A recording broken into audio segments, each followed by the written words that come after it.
Assalamu alaikum everyone. How are you all? I hope every one of you is fine. I am here with another video lecture. My lecture number is 165 for Inter Part 2 जिसमें हम लोग unit number 8 aliphatic hydrocarbons के बारे में discuss कर रहे हैं.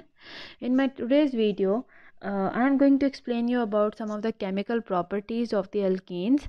हम लोगों ने अल्कीन्स का टॉपिक जब स्टार्ट किया था तो एक पहले जनरल इंट्रोडक्शन के बाद मैंने आपको बताया कुछ प्रिपरेटरी मेथड्स, यानी कि कौन से मेथड्स यूज़ करके आप प्रिपेयर कर सकते हैं अल्कीन्स को. उसके बाद हमने डिस्कस की थी फिज़िकल प्रॉपर्टीज़.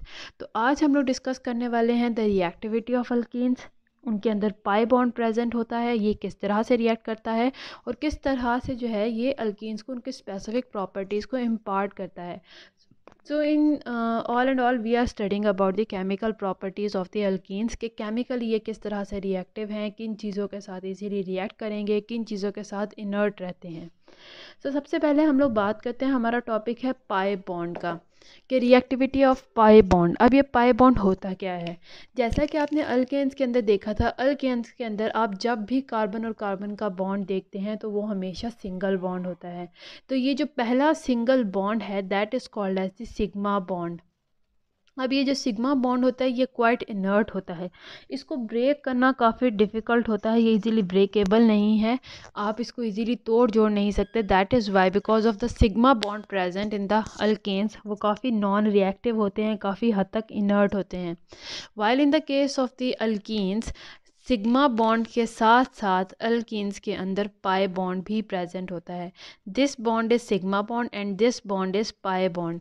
जब कार्बन और कार्बन के अंदर दो बॉन्ड्स प्रेजेंट हो, डबल बॉन्डेड है, तो अगर वो सिंगल बॉन्डेड होता है तो उसे सिग्मा बॉन्ड कहते हैं. जब डबल बॉन्डेड हो जाता है तो इसका मतलब है वहाँ पे सिग्मा के साथ साथ दूसरे किस्म का बॉन्ड भी प्रेजेंट है, that is called as the pi bond.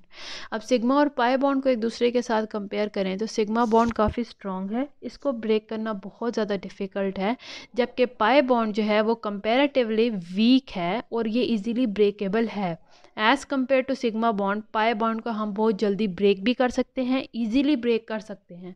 अब ब्रेक करने से क्या होगा? ऑब्वियसली जब ये बॉन्ड ब्रेक होगा तो कार्बन और कार्बन के पास एक एक वैलेंसी डेवलप हो जाएगी. पहले इसकी सारी वैलेंसीज फिल्ड अप हैं, ठीक है, लेकिन जब यहाँ पे ये बॉन्ड ब्रेक हो सकता है, इस बॉन्ड को तो ब्रेक कर नहीं सकते, कर सकते हैं but that is very difficult. ये बॉन्ड बहुत इनर्ट है, बहुत इजीली ब्रेकेबल नहीं है.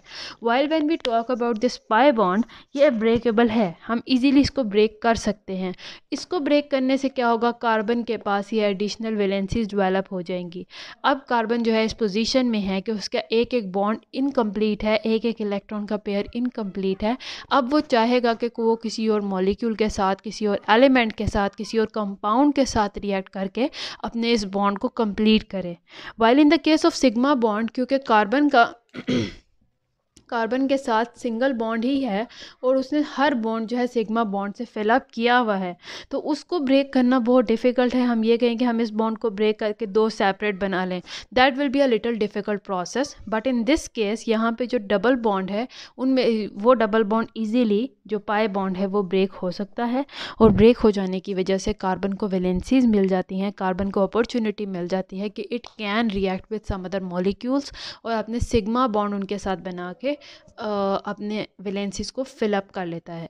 सो दैट इज़ वाई कि अगर हम अल्केन्स और अल्कीन्स को एक दूसरे के साथ कंपेयर करते हैं तो अल्केन्स आर क्वाइट इनर्ट, बहुत जल्दी रिएक्ट नहीं करते हैं, बहुत कम रिएक्ट करेंगे, बहुत स्पेसिफिक कंडीशंस में रिएक्ट करते हैं, उनको स्पेसिफिक कंडीशंस की ज़रूरत है इन ऑर्डर टू रिएक्ट. और वहाँ पे जितना भी रिएक्शन होता है in the case of alkanes वो सब्स्टिट्यूशन रिएक्शन होता है, यानी कि वो अपने हाइड्रोजन को पहले रिमूव करेंगे, हाइड्रोजन को रिमूव करने के बाद उसकी जगह पे किसी और एटम या एलिमेंट को ऐड करेंगे, अपने साथ अटैच करेंगे. While in the case of the pi bond, यानी कि जो ये अल्कीन्स हैं, यहाँ पे पाई बॉन्ड इजीली ब्रेकेबल है. जब ये ब्रेकेबल है तो कार्बन के पास ऑटोमेटिकली वैलेंसीज बन जाती हैं.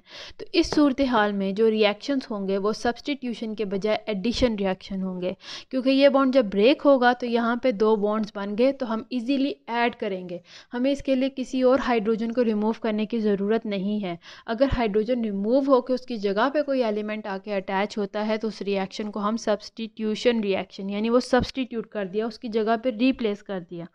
जबकि in the case of alkenes it is an addition reaction, यानी कि यहाँ पे जस्ट आपने पाई बॉन्ड को ब्रेक करना है, दैट इज़ क्वाइट इजी। और उसके बाद उसके अंदर कार्बन के अंदर वैलेंसीज डेवलप हो जाएंगी और उन वैलेंसीज को फिलअप करने के लिए आप सिंपली इनके अंदर जो एलिमेंट्स हैं उनको ऐड कर दें, तो ये एल्कीन्स जो हैं ईजीली उन एलिमेंट्स के साथ कंबाइन करके नया प्रोडक्ट बना सकते हैं। This is all about the reactivity of the pi bond. तो अब हम लोग देखते हैं कि during the formation, in the formation of pi bond, जब पाई बॉन्ड बनता किस तरह से है।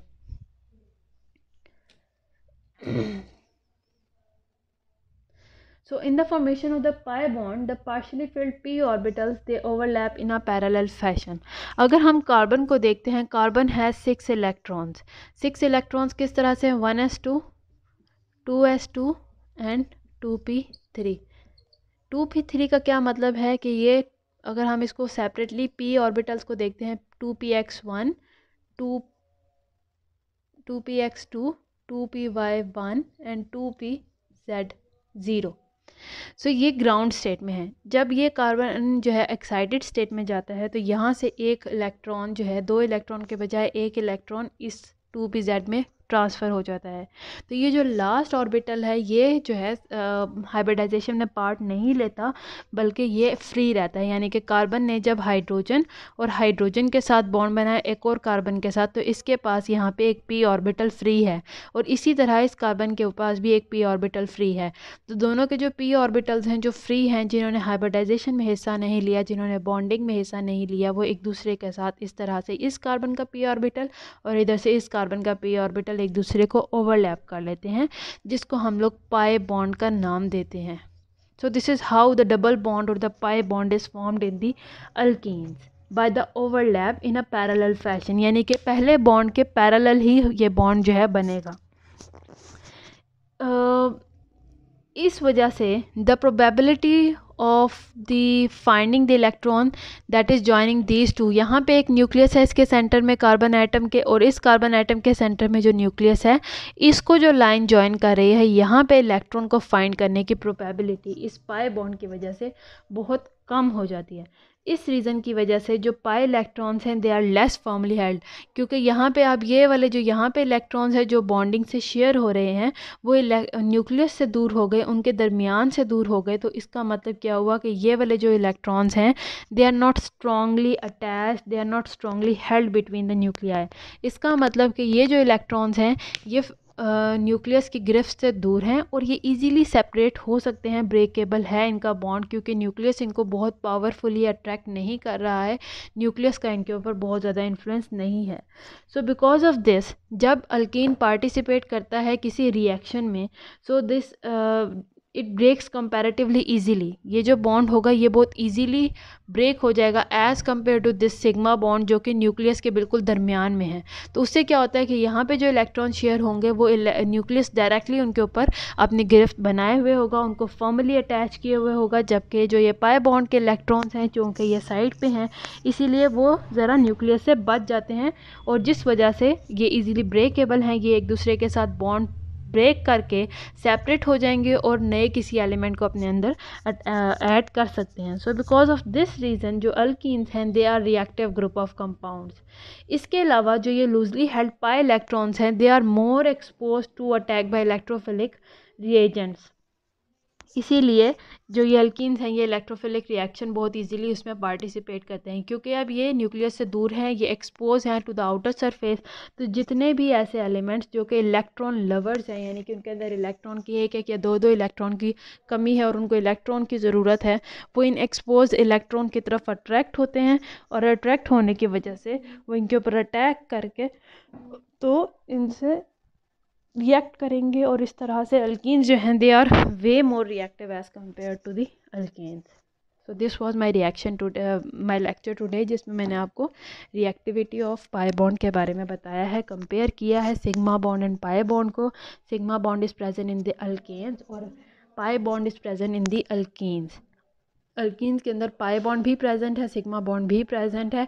अल्कीन्स के अंदर अगर हम सिग्मा बॉन्ड को देखते हैं तो वो इसमें भी रिएक्टिव नहीं है। ये अल्कीन ज़्यादा रिएक्टिव सिर्फ पाई बॉन्ड की वजह से हैं, क्योंकि वहाँ पे जो इलेक्ट्रॉन्स है वो इजीली अवेलेबल है रिएक्शन के लिए, इसीलिए अल्कीन्स जो है इजीली रिएक्ट करके ख़ास तौर पे इलेक्ट्रोफिलिक कंपाउंड्स के साथ रिएक्ट करके नए कंपाउंड्स बना सकते हैं। सो आई होप आपको आज का लेक्चर समझ आया हो। अगर यहाँ तक कोई भी प्रॉब्लम है तो you can discuss with me in the comment section. I am here to help you out. और नेक्स्ट लेक्चर से हम लोग इंशाल्लाह स्टार्ट करेंगे about the reactions of alkenes, किस तरह से मुख्तलिफ कंडीशन में वो रिएक्ट करेंगे और मुख्तलिफ किस्म के प्रोडक्ट्स बनाएंगे। So see you soon in my next video. Till then अल्लाह हाफिज़।